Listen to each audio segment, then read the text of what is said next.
నమస్తే, నేను మీ వాసుదేవన్. కమలం రమ్మంటోంది, క్యాడర్ వద్దంటోంది. చంద్రబాబు గారికి కొత్త చిక్కు వచ్చేసింది. బీజేపీ ఎట్టకేలకు గ్రీన్ సిగ్నల్ ఇచ్చి విజిలేసింది. వచ్చేయండి, కలిసి జర్నీ చేద్దాం, ఆంధ్రప్రదేశ్లో కలిసి జగన్మోహన్ రెడ్డి గారి ప్రభుత్వాన్ని గద్దె దింపుదామని. ఈయన ఉత్సాహంగా ప్యాంటు షర్ట్ వేసుకొని షూ శుభ్రంగా పాలిష్ చేసుకుని బయలుదేరే లోపల క్యాడర్ అంతా వచ్చి ఆయన ముందర నిలబడి, నో, మేము దీన్ని ఒప్పుకోం, మీరు బీజేపీతో వెళ్ళటం ఏంటండి, సందర్భం లేదు, అవసరం కూడా లేదు, మనకంటూ నిర్దిష్టంగా ఒక 46% ఓటింగ్ ఉంది, జనసేన కూడా మనతో కలిసి వస్తుంది, ఇది సరిపోతుంది మనం ప్రభుత్వంలోకి రావడానికి, బీజేపీని తీసుకెళ్లాల్సిన అవసరం ఏంటి అని చెప్పేసి క్యాడర్ చాలా బలంగా నిలదీస్తుంది. ఆయన టెలికాన్ఫరెన్స్లో కానీ, లేకపోతే ఆయన ఎక్కడైనా ముఖాముఖి చర్చలు జరుగుతున్న సందర్భంలో కానీ, అంటే 1-to-1 మాట్లాడుతున్నప్పుడు కానీ చాలా ఖచ్చితంగా ప్రొటెస్ట్ చేస్తున్నారు వాళ్ళు. మనం వెళ్ళటంలో అర్థం లేదు. ఈ రాష్ట్రాన్ని మోసం చేసింది 2 పార్టీలు, ఒకటి కాంగ్రెస్ పార్లమెంట్లో నుంచి, ఇంకోటి పార్లమెంట్ వెలుపల నుండి బీజేపీ మోసం చేసే తర్వాత మట్టి నీళ్లు ఇచ్చి మనకి ఆంధ్రప్రదేశ్ ప్రజలకి శుభ్రంగా సున్నం కొట్టేసింది బీజేపీ. ఇట్లాంటి పార్టీతో మనకు వెళ్ళాల్సిన అవసరం ఏంటని. బట్ అవసరాలు ఎలా ఉంటాయంటే అండి, సిద్ధాంతాలు పక్కన పెట్టాలి కాసేపు. చంద్రబాబు గారు అదే చేస్తారు. ఇప్పుడు ఆయనకి విపరీతమైన యూటర్న్లు తీసుకున్న నాయకుడిగా దేశం మొత్తం మీద పేర్లు రాయమంటే 1 నుంచి 100 వరకు చంద్రబాబు నాయుడు గారి పేరే ఉంటుంది. కాసేపు ప్రత్యేక హోదా ఏమన్నా సంజీవినియా అంటాడు, మరి కాసేపు అదేమీ కాదు మనం బీజేపీతో పోరాడదాం అంటాడు, కాసేపు జనసేన మాకుంది కదా అంటాడు.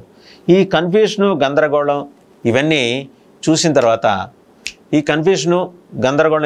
తర్వాత చంద్రబాబు గారు మరి బీజేపీ వైపు అడుగులు వేస్తారా, ఒక మాట వెయ్యరా అనేది వేచి చూడాల్సిన అవసరం చాలా స్పష్టంగా ఉంది. ఎందుకంటే క్యాడర్ నుంచి అయితే చాలా తీవ్రమైన వ్యతిరేకత ఉంది. బీజేపీతో కలిసి వెళ్ళటం వల్ల మనం నష్టపోతాం, తెలుగుదేశం నష్టపోతుంది, అనవసరంగా వైసీపీకి ఎడ్జి ఇచ్చినట్టు అవుతుంది, మనం దగ్గర 35-40 స్థానాల్లో మనం ఇబ్బంది పడే ప్రమాదం ఉంది, అది వైసీపీకి మళ్ళీ ఛాన్స్ ఇచ్చినట్టు అవుతుంది, let us not jump into such kind of conclusions అని చెప్పి క్యాడర్స్, కొందరు సీనియర్ లీడర్స్ కూడా చంద్రబాబు గారికి చెబుతున్న సమాచారం.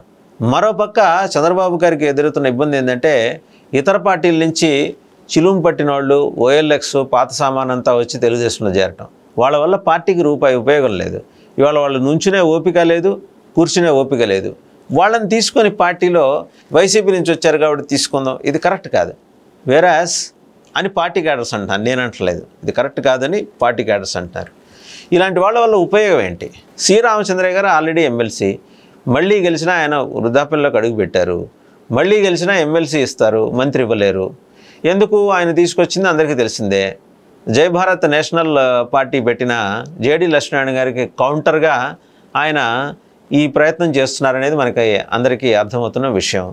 సో అక్కడ బలిజల ఓట్లు చెల్లకుండా సి రామచంద్రయ్య గారు ఈ వృద్ధాప్యంలో వెళ్ళి బలిజలందరినీ ఆకట్టుకునే రీతిలో ప్రసంగిస్తారు అనేది ఒక భావన చంద్రబాబు గారికి. అలా సీనియర్లను తీసుకొచ్చి పక్కన పెట్టుకుంటే ఏదో నా దగ్గర అందరూ ఉన్నారని డాంబికాలు చెప్పుకోవటం. దాడి వీరభద్రరావు గారు ఏమైనా ప్రయోజనం ఉందా? ఆయన ఆల్మోస్ట్ పొలిటికల్ రిటైర్మెంట్కి వచ్చేసారు. సో అక్కర్లేని వాళ్ళందరినీ కూడా, అంటే ఈరోజు పార్టీకి అవసరం లేని వాళ్ళందరినీ కూడా ఆయన దగ్గర చేర్చుకుని అందరినీ కూడా అందరూ తన దగ్గర ఉన్నారు, తన ఏజ్ గ్రూప్ వాళ్ళందరూ చెప్పుకోవడానికి తప్పించి వాళ్ళ వల్ల తెలుగుదేశం ఉపయోగం లేదు. సరే, బీజేపీ వల్ల ఏమన్నా నష్టం అంటే క్యాడర్స్ నష్టం అని అంటుంటే ఉండే లాభం ఏంటో చంద్రబాబు గారు చెబుతున్నారు. కారణం ఏంటంటే, రేపు పొద్దున అధికారంలోకి వచ్చేది దాదాపుగా బీజేపీ ఆధ్వర్యంలోని మళ్ళీ ఎన్డీఏ కూటమే కాబట్టి వారి వెంబడి ఉంటే మనం లోగడ చేసిన తప్పుల్ని మళ్ళీ చేయాల్సిన అవసరం ఉండదు. ఏదో సర్దుబాటు ధోరణితో వెళ్తూ జగన్మోహన్ రెడ్డి గారి లాగానే మనం ఖచ్చితంగా కావాల్సిన నిధులు తెచ్చుకోవటం, అప్పులు తెచ్చుకోవటం, వాళ్ళకి అవసరమైనప్పుడు వంగి దండాలు పెట్టడం, ఇలాంటివన్నీ మనం చేసేద్దాం. జగన్మోహన్ రెడ్డికి మరోసారి ఎందుకు అవకాశం ఇవ్వటం, అందువల్ల మనం బీజేపీతో కలిసి వెళ్ళాలి అని చెప్పేసి. సరే, మొత్తానికి రమ్మంటున్న కమలం మాట వింటారా, వద్దంటున్న క్యాడర్ మాట వింటారా చంద్రబాబు గారు? అంటే ఆయన ఈ రెండూ కాకుండా లోకేష్ గారి మాట వింటారని మాత్రం తెలుస్తుంది. ఎందుకంటే లోకేష్ అయితే చాలా వన్ సైడెడ్గా చెప్పేస్తున్నారు, మనకి బీజేపీతో వెళ్ళాల్సిన అవసరం లేదు అని.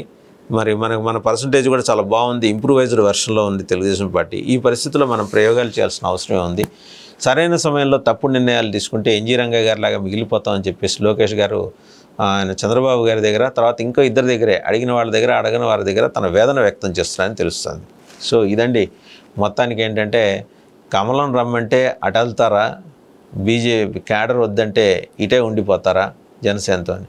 ఇంకోటి, కమలం రమ్మంటం వెనకాల జనసేన పవన్ కళ్యాణ్ కృషి చాలా విశేషంగా ఉంది, అది మనం విస్మరించలేంది. సో మరి అప్పుడు ఒకవేళ ఆయన వెళ్ళకపోతే పవన్ కళ్యాణ్ నొచ్చుకుంటారు, వెళ్తే క్యాడర్స్ ఇబ్బంది పడతారు. సరే పోనీ ఏదైనా ఒక క్రియాశీలకమైన నిర్ణయం తీసుకుందామంటే అదేమో పార్టీ కొడుకు చేతిలోకి వెళ్ళిపోయింది, నారా లోకేష్ గారి చేతిలోకి వెళ్ళిపోయింది. ఈ క్రమంలో నాయుడు గారికి ఎదురైన ఇబ్బంది మరెవరికి ఎదురు కాకూడదని మాత్రం మనం అనుకోవాలి తప్పించి, ఇట్స్ అప్ టు నాయుడు గారు as to what kind of step he wants to go for అనేది ఆయనే తెలుసుకోవాలి.